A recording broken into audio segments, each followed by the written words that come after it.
नमस्कार बच्चों। आज हिंदी की पाठशाला में आप सबका हार्दिक स्वागत है। आज हम लोग लघु लघु कथा का अध्ययन करेंगे। आप लोगों को बताना चाहूँगा कि इस बार कक्षा 10 हिंदी बा में लघु कथा यानी जो एक स्वतंत्र विधा है, लघु कथा लेखन विधि पाठ्यक्रम में शामिल किया गया है। तो इसलिए आज हम लघु कथा के विषय में अध्ययन करेंगे। तो आइए हम बात करते हैं लघु कथा क्या है। लघु कथा यानी एक छोटी कहानी। साहित्य की सभी विधाओं में कहानी सबसे पुरानी विधा है और जनजीवन में सबसे अधिक लोकप्रिय है। कहानी में किसी सत्य अथवा काल्पनिक घटना का इस प्रकार कथन किया जाता है जिसे श्रोता रुचिपूर्वक सुनता है।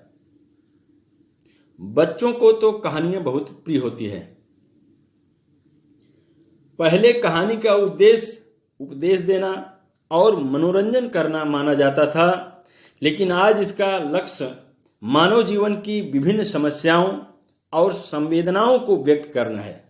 जहाँ तक लघु कथा का प्रश्न है तो यह भी कथात्मक विधा है, पर कहानी से भिन्न है, क्योंकि दोनों के कलेवर में मतलब विषय वस्तु में अंतर होता है। हाँ, यह सत्य है कि लघु कथा कहानी से सबसे अधिक निकट होती है। ध्यान रखिए कि लघु कथा का महत्व उसकी लघुता में है जो वह कथा को प्रदान करती है। छोटी छोटी बातों में बड़े अर्थ निकालना उसकी एक खासियत है और अपनी बात संदेश रूप में कम से कम शब्दों में पाठक तक पहुंचाना है। लघु कथा की प्रमुख विशेषताएं। पहला इसमें कथानक। लघु कथा के कथानक में घटनाओं के विस्तार का अभाव होता है। पात्र योजना। लघु कथा में पात्रों की संख्या 1-2 तक ही सीमित होती है। लघु कथा में मानव के अलावा पशु पक्षी भी हो सकते हैं। कल्पना की उड़ान। लघु कथा में यथार्थ के साथ साथ काल्पनिक अभिव्यक्ति भी हो सकती है, अर्थात लघु कथा में राजा, रानी, पशु पक्षी आदि काल्पनिक पात्र भी हो सकते हैं। चौथा बिंदु है शैली। संकेतात्मकता लघु कथा की शैली का विशिष्ट गुण है। लघु कथा लेखक में किसी बात को संक्षेप रूप में कहने की योग्यता होनी चाहिए। अगला बिंदु है उपदेशात्मकता, यानी लघु कथा में कोई ना कोई उपदेश अवश्य होता है। अगला बिंदु संक्षिप्तता। लघु कथा का सारा कलेवर उसकी लघुता में निहित होता है। अगला बिंदु है उद्देश्य। लघु कथा में उसका कोई ना कोई उद्देश्य अवश्य निहित रहता है। लघु कथा के प्रकार। लघु कथा के 3 प्रकार माने जाते हैं। एक है विवरणात्मक, यानी बिना किसी संवाद के लिखी गई लघु कथा। दूसरा प्रकार है संवादात्मक, यानी केवल संवादों में लिखी गई लघु कथा। तीसरा प्रकार है मिश्रित, विवरण एवं संवाद युक्त लघु कथा। तो इस तरह से लघु कथा के 3 प्रकार बताए गए हैं। अब हम देखते हैं कि लघु कथा के मूल तत्व कौन कौन से। कथ्य, यानी वही जो अभी हमने पढ़ा, कथानक। दूसरा है पात्र। तीसरा चरित्र चित्रण और संवाद उद्देश्य।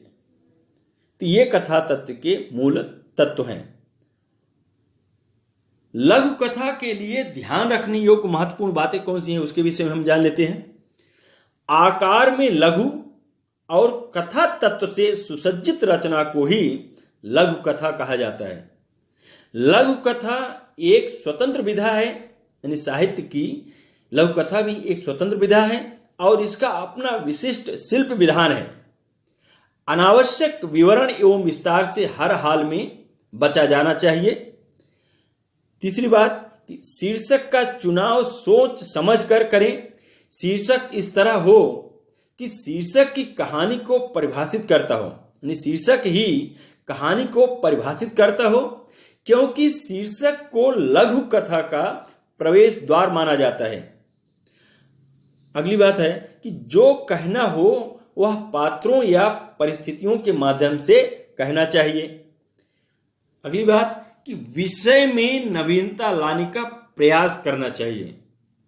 अगला, हालांकि यह सच है कि लघु कथा के अंत में कुछ ना कुछ पाठक के विवेक पर छोड़ दिया जाता है, किंतु ध्यान रखना चाहिए कि स्पष्टता लघु कथा की जान मानी जाती है। तो ये ध्यान रखने योग्य महत्वपूर्ण बातों के विषय में हमने देखा। और है कुछ बिंदु, यानी लघु कथा का अंत प्रभावशाली और विचार उत्तेजक होना चाहिए। यह बात याद रखनी चाहिए कि एक सशक्त अंत लघु कथा की कई कमियों को ढक दिया करता है। अंत में कि दो में से, मतलब जैसा कि सीबीएसई बोर्ड ने अभी एक प्रारूप दिया है, उसमें यानी आपको 2 विषय दिए जाएंगे शीर्षक के तौर पर। उन दोनों विषय में से किसी एक विषय पर 100 से 80 शब्द, 100 से 120 शब्दों में लघु कथा लिखना होगा। तो वही हमने यहाँ अंत में लिखा कि 2 में से किसी एक विषय पर 100 से 120 शब्दों में लघु कथा लिखना होगा। अब ध्यान दीजिए कि लघु कथा को लिखते समय इन बिंदुओं को भी ध्यान रखना चाहिए। कौन कौन सी वही बिंदु हैं? निरंतरता, यानी कथा में निरंतरता होनी चाहिए। दूसरा बिंदु है कथात्मकता, यानी कहानी की तरह होनी चाहिए। प्रभावी संवाद, अगर संवाद है 2 पात्रों के बीच तो वो प्रभावी होना चाहिए, यानी प्रभावशाली। पात्र अनुकूल संवाद होना चाहिए। कल्पना शक्ति का प्रयोग, उसमें कल्पना शक्ति का भी आप प्रयोग कर सकते हैं। और रचनात्मकता। अगला बिंदु है जिज्ञासा, यानी पाठक के मन में एक जिज्ञासा, उसको पढ़ते समय जिज्ञासा, आगे क्या है कहानी में, आगे क्या है, ये जिज्ञासा बनी रहनी चाहिए। रोचकता, यानी रोचकता भी कहानी में, यानी लघु कथा में होनी चाहिए। मैं आपके सामने आप लोगों को एक लघु कथा सुनाता हूं। एक गांव में एक लकड़हारा रहता था। वह बहुत ईमानदार और दयालु लकड़हारा था। वह जंगल में जाता और लकड़ियां काट कर लाता और उसे बाजार में बेच आता। इसी से वह अपने घर का पालन पोषण करता था। एक दिन वह नदी के किनारे के पेड़ पर चढ़कर लकड़ियां काट रहा था। अचानक उसके हाथ से कुल्हाड़ी छूटकर नदी में गिर पड़ी। लकड़हारा सोचने लगा कि अब मैं अपना जीवन निर्वाह कैसे करूंगा। सोचते सोचते उसकी आंखों में आंसू आ गए। वह कुछ देर तक रोता रहा। इतने में नदी से जल देवता प्रकट हुए। उन्होंने लकड़हारे से पूछा, तुम रो क्यों रहे हो? लकड़हारे ने देवता को सारी बात बताई। जल देवता ने कहा, तुम रो मत, मैं अभी जाकर तुम्हारी कुल्हाड़ी लेकर आता हूं। जल देवता नदी के अंदर गए और सोने की एक कुल्हाड़ी लेकर बाहर आए। उन्होंने इसे लकड़हारे को देते हुए कहा, यह लो तुम्हारी कुल्हाड़ी।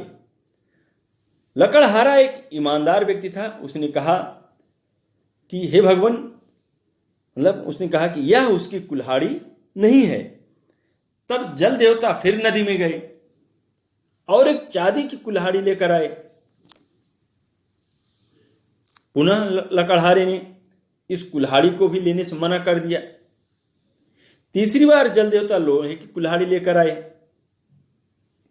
कुल्हाड़ी को देखते ही लकड़हारा खुश हो गया। उसने कहा, यही मेरी कुल्हाड़ी है भगवान।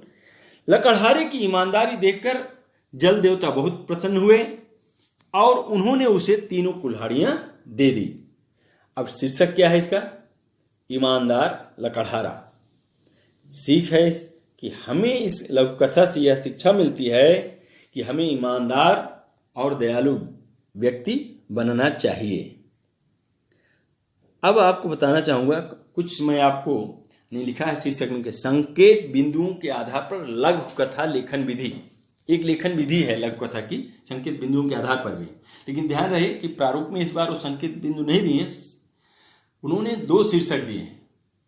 और शायद बोर्ड में भी दो शीर्षक ही आए, शीर्षक के आधार पर ही हमें कहानी लिखनी है।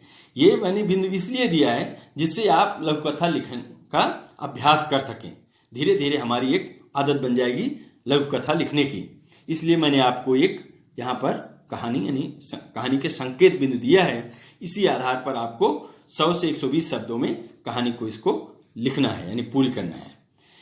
अब बिंदु देखिए इसमें, एक जंगल में एक शेर का रहना, दोपहर को एक पेड़ के नीचे आराम करना, अचानक एक चूहे का उसके ऊपर कूदने लगना, नींद टूटने से शेर का क्रोधित होना, चूहे को जान से मारने की धमकी देना, भय से कांपते हुए चूहे के द्वारा शेर के छोड़ने के लिए विनती करना, भविष्य में शेर के काम आने की बात कहना, शेर द्वारा उसका मजाक उड़ाते हुए छोड़ देना, शिकार ढूंढते हुए शेर का शिकारी द्वारा बिछाए जाल में फंस जाना, दहाड़ना, कुछ ना कर पाना, दहाड़ सुनकर चूहे का आना, जाल को काट देना, शेर का आजाद होकर चूहे का आभार व्यक्त करना, शिकारी के आने से पहले दोनों का वहां से चले जाना। तो ये एक मतलब कहानी की एक संकेत बिंदु है, इसी आधार पर आपको लिखना है। अब मैंने 2 शीर्षक भी दिए हैं, मात्र शीर्षक के आधार पर लघु कथा 100 से 120 शब्दों में लिखिए। पहली कहानी का शीर्षक है, इसमें ने दिया है कि दोस्त की पहचान, और दूसरा शीर्षक है बंदर और मगरमच्छ। तो इस आधार पर हमें बंदर और यानी दोस्त की पहचान, बंदर और मगरमच्छ, इन दोनों शीर्षकों के आधार पर भी आपको 100 से 120 शब्दों में कहानी लिखनी है। तो आशा रखता हूं कि आज आप लोग लघु कथा लेखन समझ गए होंगे, और ये जो मैंने आपको एक छोटा सा गृह कार्य दिया है इसे आप अवश्य पूरा करेंगे। और इन्हीं शब्दों के साथ मैं अपनी वाणी को विराम देता हूँ। धन्यवाद। और फिर हम एक नए पाठ या नए विषय के साथ अगले वीडियो में हम फिर मिलेंगे। धन्यवाद।